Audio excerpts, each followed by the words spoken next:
der, vi talte om sidst med, at så tror han skal alt muligt, så derfor starter han ud med at gå op og låse sig og sige, nej, det vil jeg ikke.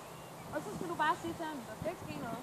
Ja. Og så lægger du ham bare ind på plads og slapper af og ikke sige specielt noget som helst. Og så begynder du lige præcis at lave støtten rigtigt til ham, samtidig med, at du går i gang med at drive ham ind i hånden. Du slapper af i dit sæde, sådan så at du ikke lader hans rygspændinger påvirke dig. Nemlig. Eventuelt forsigtigt lige røre ham en gang, så du lige får ham ud af det der mode, der han er i nu. Og der skete ikke noget der andet, der spændte han egentlig bare noget mere, ikke? Det er rigtigt. Der begynder der at ske noget. Lægger du støtten lidt i ham igen og rører en gang mere.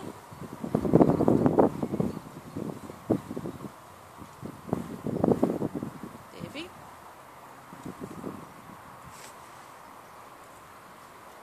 Det er fint. Og går der lidt op igen og rører en gang mere.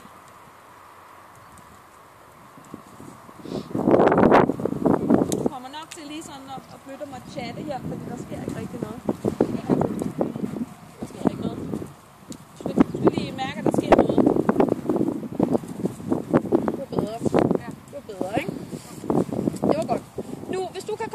Sådan en rigtig fin trav som før, så prøv lige at blive siddende på ham, ikke? Jo. Udnyt lidt nedsadning her. Nemlig. Og tryk ham godt op på venstre skænkel, rigtigt. Rigtigt. Så op og slap af i din nakke, og se, hvor du vil hen. Så prøv egentlig bare at kigge, hvor du vil hen, og så mærk, om han er i balance under dig. Ja, du skal ikke kigge på ham, du skal ligesom mærke, om du synes, at hans ryg er blød, eller om den er hård. Når du prøver lige så forsigtigt at skifte mellem og justere ind, at ja, rigtigt. Ja, rigtigt.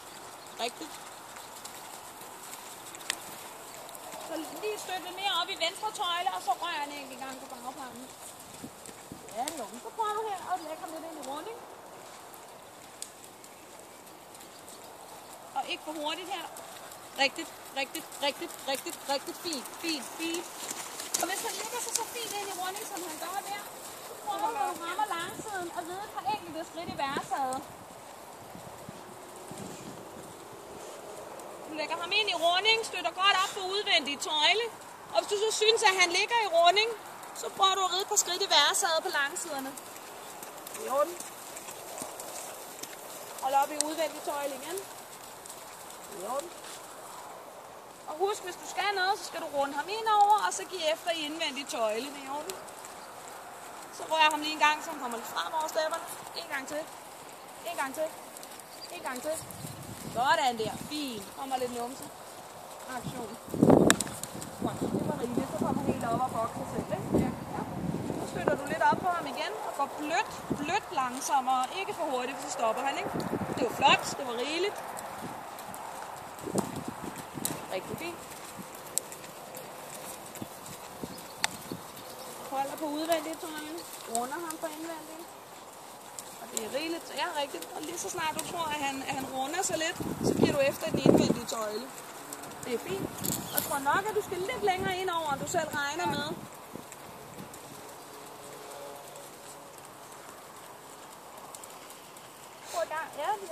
Prøv en gang at kigge op og frem. Ja. Så du tvinger dig selv til at prøve at mærke. Og skal lige have ham trykket lidt frem et par gange. Det var rigeligt, det var flot. Nu prøver du igen. Flot. Ja, det er fint.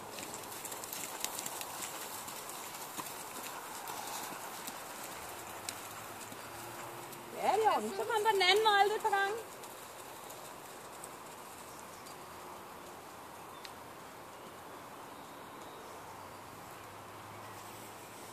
Godt.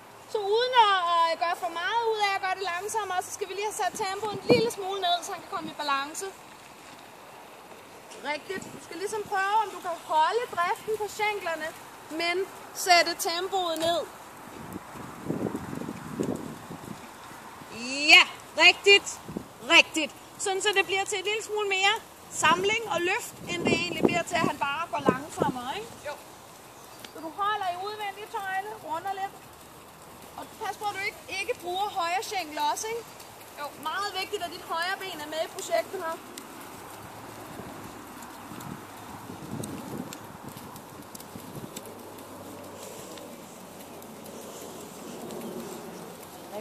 Rigtigt. Hold fast. Hold fast.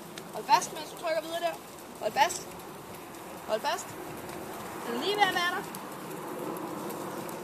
Ja. Kan du mærke, at det begynder at ligne noget? Ja. Hold lidt igen. Rigtig rør en gang. Der, hvor han synes, det er svært at gå ind i løftet, der er du nødt til at hjælpe med pisken, ikke? Jo. Rigtigt. Hold lige udvendigt. Pas på, at du ikke hænger i indvendigt. Du må gerne bruge indvendigt. Du må ikke hænge fast i den. Nej. Det betyder lige nu, at du skal bøje din venstre albue, så du løfter din hånd op. Løfter din hånd op i luften.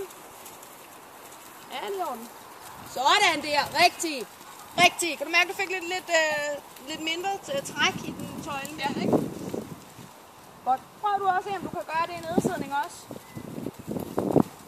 Så du ikke kiler dig fast i venstre tøjle. Løft din venstre hånd lidt med der. Du mærker, at der ligesom kommer for meget træk i den, så løft den lidt op. Ja, det er i orden. Rigtigt, Anne. Det er rigtigt, og det betyder ikke andet end, at han har enormt meget brug for dig til at holde balancen og retningen, ikke? Rigtigt, og løft din venstre hånd lidt op. Rigtigt.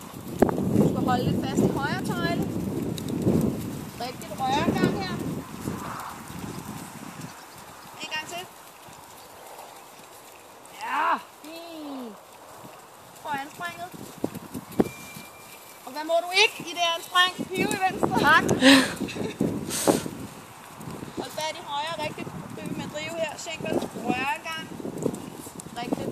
Rør en gang, eller så falder han fra. Og så får du trækker ned i den venstre tøjle igen. Hvis du gør det, så stopper han, ikke? Jo. Ja. Ja, fint. Rigtig fint. Godt fanget der i fragen. Der røg den i hvert fald ikke stå i den overgang.